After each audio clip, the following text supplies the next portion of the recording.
Bueno, muchísimas gracias por la introducción y muchísimas gracias por invitarme a este foro latinoamericano de infraestructura. Gracias por estar acá. Bueno, hoy voy a hablar de una infraestructura urbana de movilidad muy específica, que son las calles urbanas. Y quiero empezar con el hablar de ciudades. Y cuando pensamos en las ciudades, muchas cosas vienen a la mente, sus edificios, su paisaje, sus monumentos, sus puentes y sus calles. Las calles de las ciudades son muy importantes porque son elementos de conexión, pero también no solamente conectan puntos y comunidades de la ciudad, pero también pueden ser destinaciones en ellas mismas. Pero durante el siglo pasado, lo que pasó con la infraestructura vial es que muchas se transformaron en barreras y echaron a la vida urbana, desconectando diferentes partes de la ciudad. Y tenemos que recordarnos que las calles son la red más extendida de espacio público que tenemos en nuestras ciudades y tenemos que hacer un uso mejor y más efectivo de este recurso. Las calles son espacios de movimiento, por supuesto, pero también espacios de estadía, de juego, espacio de celebraciones y protesta, de representación. Son espacios donde ganar dinero, pero también donde gastarlo. Y espacios para encontrar viejos amigos y también encontrar de nuevos. A veces las calles nos dan la posibilidad también de aprovechar un poco de la naturaleza en nuestras ciudades tan densas. Las calles también sirven muchas funciones y tenemos que maximizar estas funciones. Por supuesto, funciones de movilidad de acceso, pero también funciones de sostenibilidad ambiental, de sostenibilidad económica y de calidad de vida. Y sobre todo de salud pública y seguridad. Y quiero pararme un segundo en esto y pensar en los 1,34 millones de personas que mueren cada año en el mundo prematuramente debido a la polución, la contaminación atmosférica y de la seguridad vial. 1,3 millones de muertos al año en el mundo por hechos de accidente de tránsito. Pues las calles, si diseñadas para las personas, pueden ayudarnos a bajar estos números.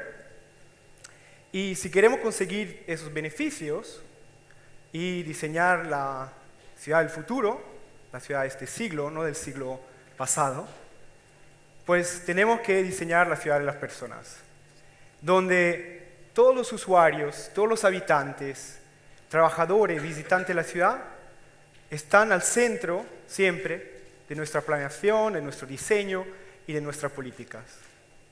Entonces tenemos que dejar de priorizar y sobre todo subsidiar los vehículos individuales motorizados y debemos hacer que las opciones de transporte sustentable sean seguras, convenientes, accesibles y cómodas para todos.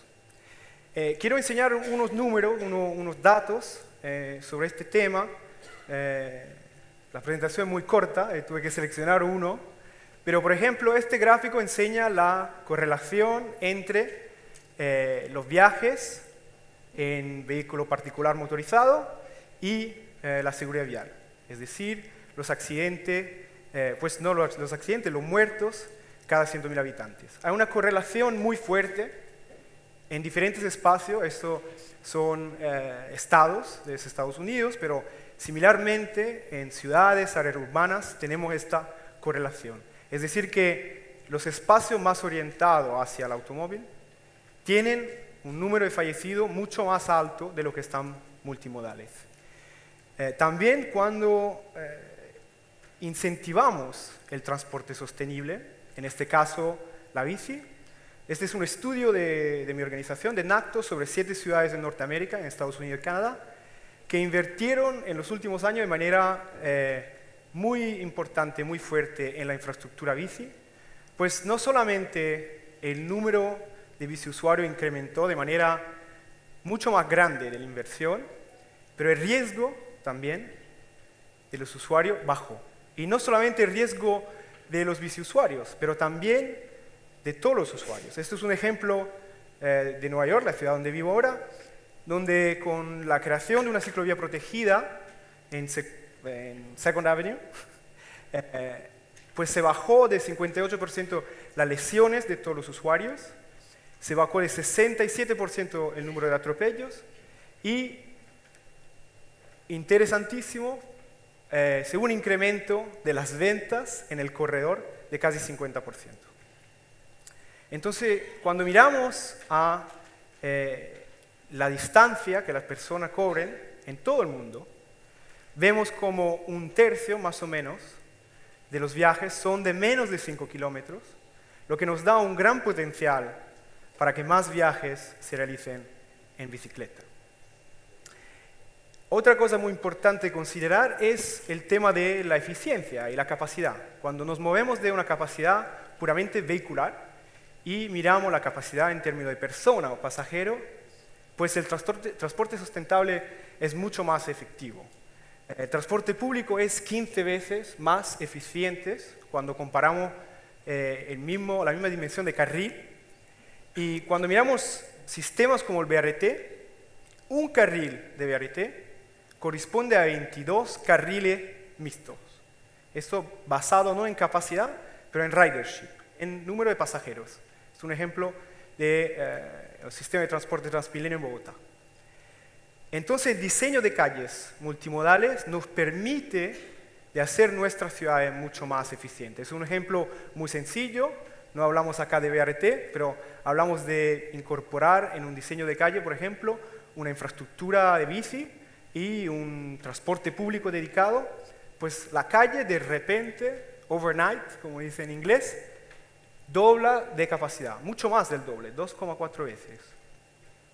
También cuando hablamos de espacio, es evidente que a medida que nuestras ciudades crecen, no podemos continuar y seguir priorizando este modo, pero tenemos que priorizar los modos sustentables y crear una ciudad verdaderamente multimodal.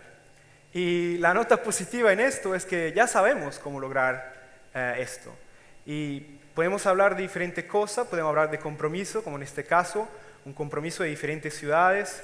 No sé si conoces C40 o C40, donde hicieron una declaración sobre Green and Healthy Streets, calles verdes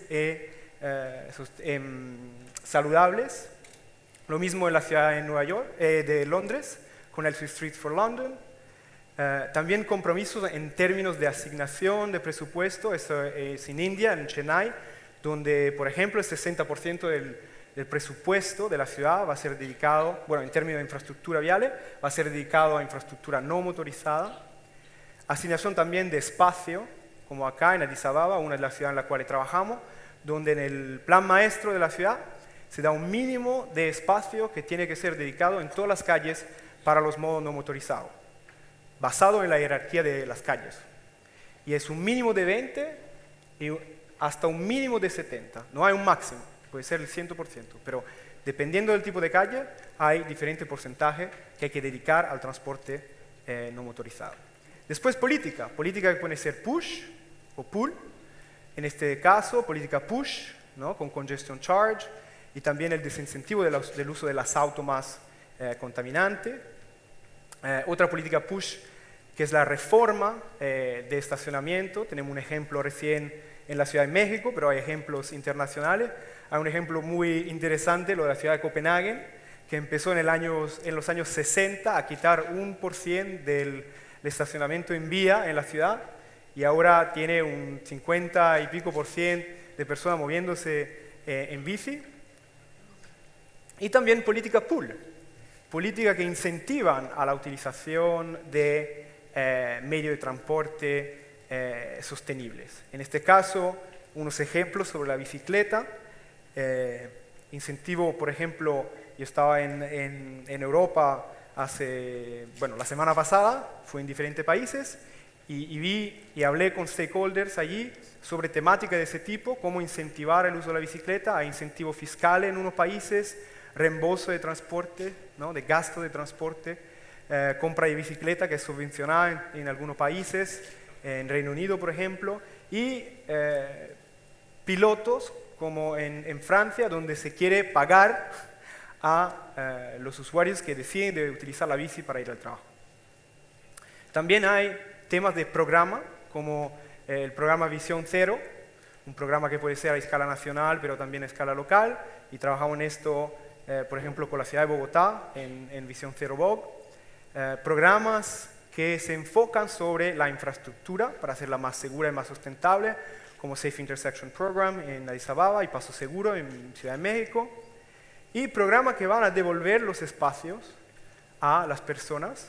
Este es un programa, otra vez, que trabajamos con el distrito en Bogotá, que es el programa Plazoletas, inspirado al programa Plaza de Nueva York, donde se va a quitar espacio a los vehículos para devolverlo a las personas, sobre todo en barrios más vulnerables. Y tema importantísimo, lo de la educación. Yo estaba hace 4 semanas en Copenhague, hablando con stakeholders de la ciudad, pero también a nivel nacional, y lo que me interesó muchísimo es este programa. En todas las escuelas públicas hay un programa, una vez a la semana, de introducción al uso de la bicicleta. Es decir, que hay 1 hora o 2 cada semana, donde los niños, desde los años más bajos hasta los más grandes, utilizan la bici. No es un tema de enseñar las reglas viales, es aprender a utilizar desde niño modos alternativos como lo de la bicicleta. También importantísimo las alianzas. Yo creo que el Departamento de Infraestructura tienen que aliarse con los departamentos de salud sobre los temas que decía antes, los temas de contaminación, los temas de seguridad vial, pero también en tema de falta de actividad física, que está llegando como un tema muy, muy importante en todas las ciudades de todo recurso. Y lo que quiero enfocarme un poquito más hoy es el tema de las normas, de los manuales y lineamientos. Y nosotros como organización trabajamos con diferentes ciudades en el mundo, y algo que hemos encontrado es este bloqueo que está relacionado con la norma. Es decir, que aunque hay la voluntad y los programas, hay la norma que bloquean la posibilidad de innovar y de hacer que las calles sean más a medida de personas. Entonces, uno de los puntos fuerza de NACTO, la organización norteamericana, es la creación de guía de diseño, esta permisión de innovar, una autorización a crear calles innovadoras. Y esto es algo que empezó hace bastante años en Estados Unidos, y más recién con la iniciativa por la cual trabajo y represento, con la Iniciativa Global de Diseño de Ciudades, la introducción de una guía que se enfoca en un contexto internacional. Y esta guía, la Guía Global de Diseño de Calles, que está disponible y consultable en nuestro sitio internet, es un trabajo de casi 2 años, de 2014 a 2016, con una red global de expertos, más o menos 100 expertos de 40 países y 70 ciudades, para buscar buenas prácticas en este tema. Y sobre todo, enseñar basándose en ejemplos reales en lo que es posible, ¿no? Y esto es una diapositiva sobre el tipo de diagramas que tenemos en la guía, muy sencilla, que tiene una vocación a no ser tan técnica. Entonces aquí vemos un antes, ¿no? Y esto es el después. Y hay casi 100 tipos de calles transformadas tras este método. Cosas muy importantes que nos está permitiendo de ayudar y soportar diferentes ciudades es el programa de adopción de la guía. En más o menos un año hay un poco más de 35 gobiernos y 25 organizaciones internacionales que adoptaron la guía para dar esta posibilidad a sus empleados, a su técnico, de innovar y crear calle para las personas. Y después lo que empezamos a hacer es trabajar con diferentes ciudades. Hay 5 ciudades, vamos a decir, piloto, en las cuales estamos trabajando desde casi 3 años ahora. San Paulo, Bogotá, Addis Ababa, Fortaleza y Mumbai, entonces en 3 diferentes continentes, en diferentes temas. Un tema de desarrollo de política y de creación de guías de diseño para modificar las normas. Esto, por ejemplo, es una imagen del manual de diseño de calle Bogotá, que todavía no está completado, pero va a ser completo al final del año. También capacitación y trabajo con las comunidades. Capacitación que no es solamente de profesionales, es capacitación con también líderes, políticos, activistas y comunidades. Y implementación de proyectos innovadores. Eso con pilotos, es algo bastante innovador que estamos intentando hacer. A veces cambiar la calle necesita inversiones y nos vamos a encontrar con resistencia de diferentes partes. Entonces hacer piloto como este en Fortaleza, en la ciudad de 2000, un barrio de la periferia de Fortaleza, nos permitió de enseñar lo que era posible en el barrio, cómo transformar esas calles basándose en este principio. Y lo que es interesante es que esto lo hicimos en noviembre, ya este proyecto está completo, es decir, que la población, que estaba un poco resistente al principio, preguntó por ese proyecto que sea definitivo. Era algo temporal, un piloto de unos días, y ahora la ciudad está implementando y va a estar completamente construido en los próximos meses. Y quiero concluir con algo también fundamental para apoyar ese tipo de cosas, es la recolección de datos y la evaluación de los proyectos. Es decir, que muchas veces no tenemos las herramientas y el soporte en términos de datos para soportar esos proyectos. Entonces hay que cambiar la manera de evaluar los proyectos y evaluar el éxito de esos proyectos de una manera que ahora es principalmente enfocada sobre un usuario, a una que es más inclusiva de todos los usuarios, que es cuantitativa, cualitativa y contextual. Y un anécdota es que muy común en todas las ciudades en las cuales trabajamos, si preguntamos cuántos carros pasan en esta vía, enseguida alguien nos dice 3.432 carros cada hora. Vale, ¿y cuántas personas? A eso no sabemos, no tenemos datos de esto. Entonces, cambiar también la manera de evaluar y la manera de discutir sobre este proyecto es fundamental.